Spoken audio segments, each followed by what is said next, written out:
Cuando vas a un concesionario a comprarte un coche de segunda mano, pues quieres que este coche esté en condiciones y te dé los menos problemas posibles. En este vídeo te enseño lo que tienes que revisar del coche y lo que tienes que pedirle al concesionario.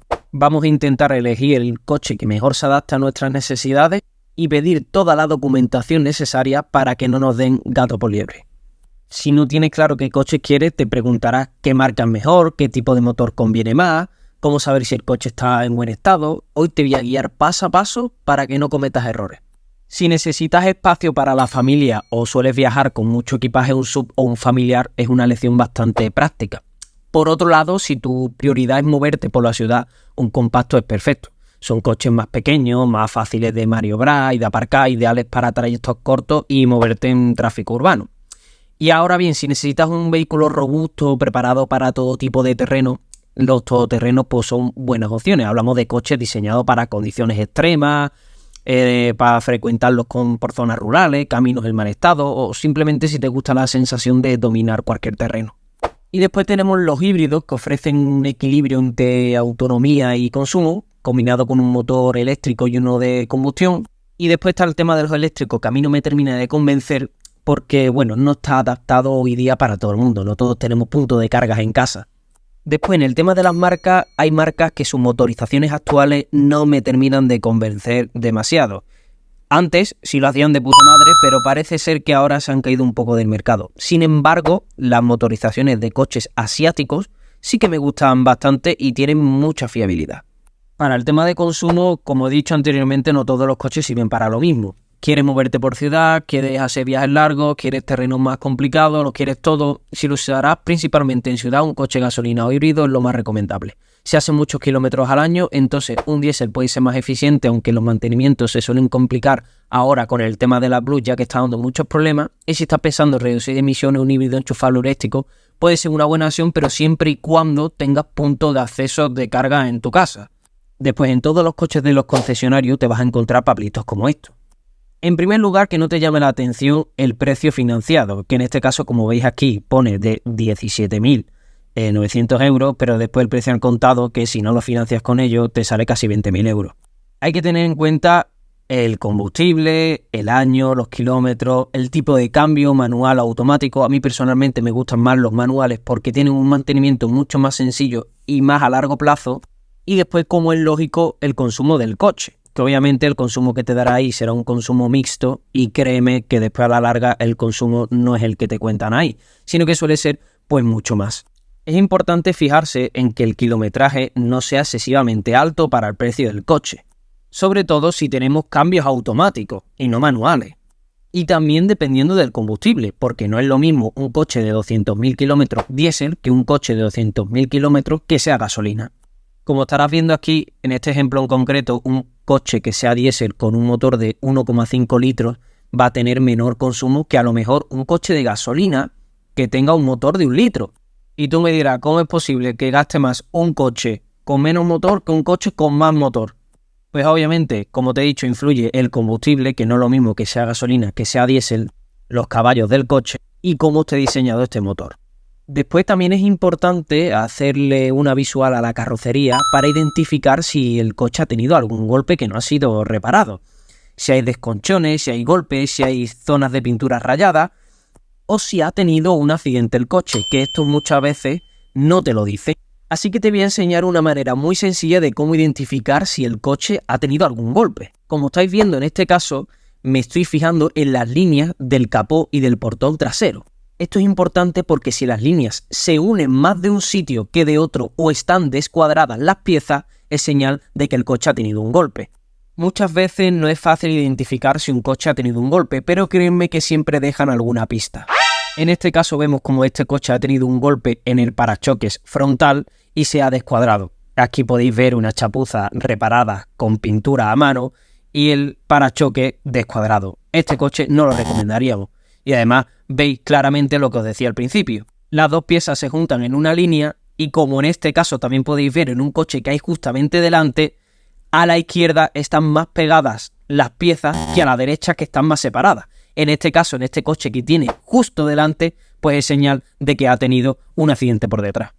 Algo que nos puede dar muchísima información sobre el tipo de conductor que ha tenido en propiedad este vehículo son las llantas. Aquí podéis ver un claro ejemplo de una persona que no ha cuidado del todo bien su coche, ya que las llantas están completamente destrozadas y arañadas. Esto también es indicativo de qué tipo de usuario ha conducido este vehículo. También es importante identificar el estado de las ruedas, por si te las tienen que cambiar o te tienes que pedir que te la cambien. En el neumático podéis encontrar dos numeritos que te indican la semana del año en la que se ha fabricado ese neumático. Aquí en este caso en particular veis que es de la semana 47 del año 2021, 47-21. Pues todas las ruedas deberían de ser de ese mismo código. También es importante identificar el desgaste de los neumáticos, sobre todo de que no estén más desgastados de una parte que de otra. Es decir, si la parte de adentro está más gastada que la parte de afuera, es señal de que tiene un mal alineamiento la rueda del vehículo. ¿Y por qué esto es tan importante, amigos míos? Porque puede dar muchos datos. Fijaros en este coche que es del año 2022, con 36.000 kilómetros, que aparentemente no es nada, pues tiene una rueda delantera cambiada que es de la semana 17 del año 2023. Es un poco raro que un coche con tan poco tiempo y con tan pocos kilómetros ya se le hayan cambiado las ruedas. Pues puede ser también señal de que el coche haya tenido algún accidente. Obviamente una parte súper importante a revisar es el capó del vehículo, donde podemos ver aquí partes como el líquido anticongelante, que veamos que no haya resúmenes, de que tenga un buen color y que no sea G12 porque suele dar muchos problemas. En el tema de la batería es importante destacar que esté en el 80% de su vida útil, es como los móviles. Esto viene en el historial de mantenimiento, te recomiendo que lo pidas. Y después por todos los tubitos donde tienen que conducir cosas que no estén súper rígidos, que estén medianamente blanditos y que se note que por ahí hay algo. Créeme que tampoco se puede revisar mucho más porque verdaderamente como se mira un coche bien y en condiciones es por debajo. Así que por arriba podemos ver esto, también ver el tapón del aceite para comprobar, bueno, si tu coche tiene cadena o correa de distribución y también ver el color del aceite para ver si hace falta mantenimiento de ese aceite o no, es decir, si hace falta cambiarlo o no. Si vemos que el aceite está muy oscuro, es señal de que ya seguramente haya que cambiarlo. O sin embargo, si vemos como una viscosidad o una mayonesa así amarillenta, es señal de que el motor no está funcionando correctamente, está mezclando el aceite con otra cosa que no debería de mezclarla y ese coche te digo yo que aunque le cambiasen el aceite, no te recomiendo comprártelo en absoluto. Después es importante revisar que el motor esté en condiciones y no haya sido manipulado, es decir, que no haya sido abierto.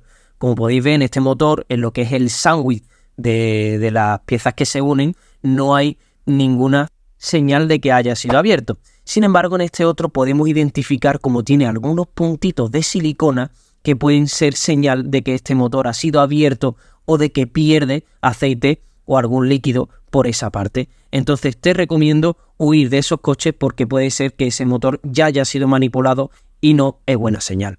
Estas son cosas que obviamente no te las dice el concesionario, te tienes que fijar tú. Y aquí podéis ver claramente cómo tiene algunos pegotes de silicona en lo que es las dos tapas que se unen el motor. También, como os he dicho antes, es importante mirar un coche por debajo, así que si os podéis agachar y echarle una visual a la parte de abajo del coche a lo que os permita ver, os lo recomiendo, porque así podréis ver si hay algún resumen de aceite sospechoso o si hay algún elemento que esté cercano a la rueda en mal estado, si hay holguras, si hay a lo mejor signos de que el coche en carretera ha sido bastante maltratado o ha tenido un conductor con una manera de manejarlo bastante agresiva, si ha chocado mucho con badenes. Después es importante arrancar el coche que te interesa y ver en detalle pues el ruido del motor, el humo que suelta por el escape y también comprobar el embrague. Si tenemos pisado el embrague con la primera marcha y levantamos un poquito el pie y ya empieza a moverse el coche, eso es buena señal. Pero sin embargo, si levantamos el pedal del embrague hasta el final y el coche no empieza a moverse, eso es señal de que el embrague ya está en mal estado. Y también comprobar un poco los elementos de desgaste del interior del vehículo, como pueden ser el pomo, el volante, el salpicadero. Vemos un poco el estado general de todo, porque esta parte siempre es verdad que te la van a dejar impecable de cara al cliente.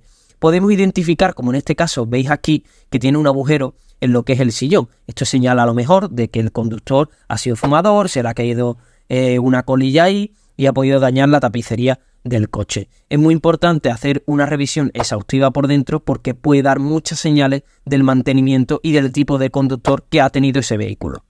Y llegamos a la parte más importante del vídeo. Una vez tenemos elegido el vehículo, tenemos que hacer un proceso de negociación en varios aspectos. Primero es importante que a la persona que te va a vender el coche o al asesor del concesionario le hagas saber todas las imperfecciones que tiene el vehículo y si es posible que te la puedan reparar, ya bien sean las ruedas, ya bien sean trozos de pintura que están desgastados, arañones o signos que indiquen que el coche le falta alguna pieza de homologación. Por ejemplo, en este vehículo veis que las insignias de A180 del coche pues no están. También es importante ver si todas las cosas homologadas están verdaderamente homologadas, como por ejemplo unos cristales tintados que deben estar homologados, no sabemos si vienen de serie, si los ha puesto el anterior propietario, y pedir siempre un papel firmado y sellado de todas las cosas que te prometan. Es decir, si te van a cambiar la batería, si te van a cambiar las ruedas, si te van a hacer cualquier cosa en el coche,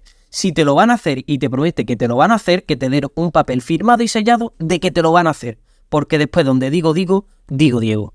Después otro tema importante es el tema de la garantía. Hay coches muy modernos en el concesionario que todavía guardan garantía con sus casas oficiales. Pero estas garantías oficiales no siempre están en vigor. Y a modo de ejemplo te pongo un caso personal que me pasó a mí con un Kia Ceed. Este coche tenía 5 años de garantía oficial con el fabricante, pero los mantenimientos no se habían realizado de la manera correcta. Entonces esa garantía con la casa oficial la perdías.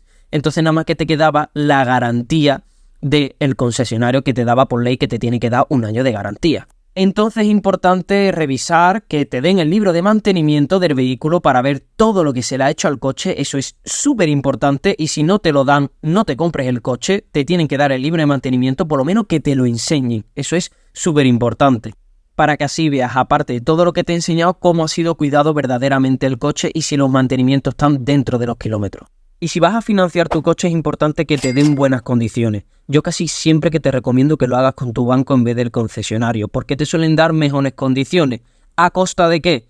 A lo mejor te dicen que contrates con ellos el seguro del coche y demás, pero bueno, como al final es una cosa que vas a tener que hacer sí o sí, ya ahí tendrías que ver tú lo que más te renta. Sí te recomiendo de que mires qué vas a pagar de más en intereses, porque claro, si te cuesta el coche 15.000 euros, pero tú vas a pagar casi 5.000 euros más en intereses, es decir, un total de 20.000, créeme que no estás haciendo la mejor de las negociaciones. Entonces te recomendaría de hablar con diferentes bancos para ver si te pueden mejorar ese precio. Al final es un poco como una subasta hasta que encuentres el que mejor opciones te da.